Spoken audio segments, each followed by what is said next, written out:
Do you feel tongue-tied or jittery when you have to introduce yourself? Introducing yourself is a very essential part, whether you are appearing for your interview or whether you are going for an admission, even in your speaking or viva, and if you're appearing for your boards in 10th or 12th.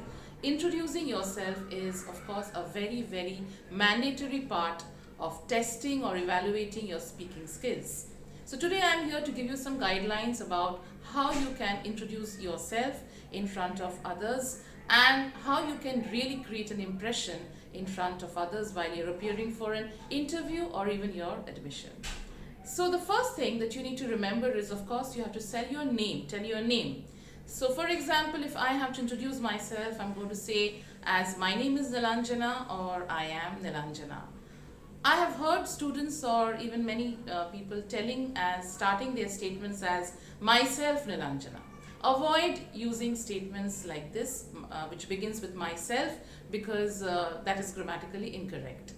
Of course, after stating your name, you can talk about where you come from. So you can say I hail from Mumbai or I hail from Kolkata. And then you can talk about your family. You can say that I come from a joint family or I come from a nuclear family. You can also talk about your siblings, that I have an elder sibling or a younger sibling. If you are applying for an interview, you of course need to talk about your educational qualification. So if you're a graduate, you can say I am a graduate, or I've completed my post-graduation, or I'm an MBA. So I'm covering the points that should be there when you are introducing yourself in front of others. After your educational qualification, of course, you have to talk a little bit about your hobby. Now, cultivating a hobby is a very important aspect while you're introducing yourself. It's always good to cultivate a hobby, and if you have a hobby, it of course gives you an edge over other candidates. Hobbies are nothing but mostly the co-curricular activities which go side by side with your academics. So if you have a hobby, that's really great. So make sure that you talk about your hobby while you are introducing yourself. So many people have reading as a hobby. Even drawing or singing or dancing can be some very creative hobbies. Those who are in sports, they can also say that I play football or I am a sports person. So what is more important is you should cultivate some kind of a hobby side by side with your academics.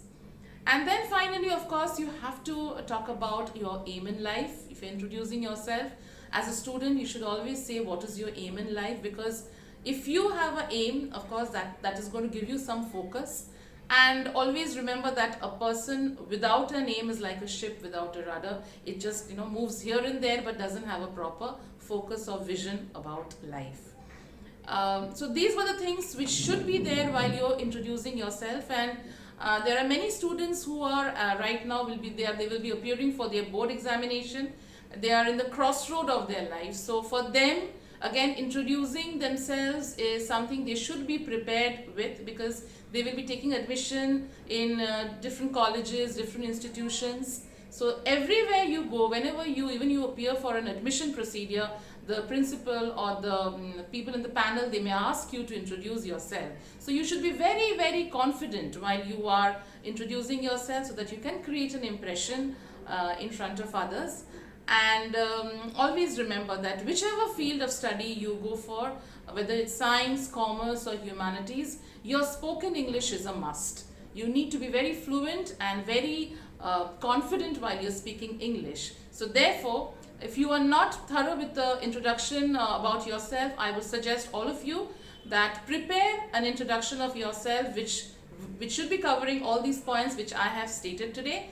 And you can practice that in front of the mirror, so that while introducing yourself, you don't get tongue-tied and you don't get jittery.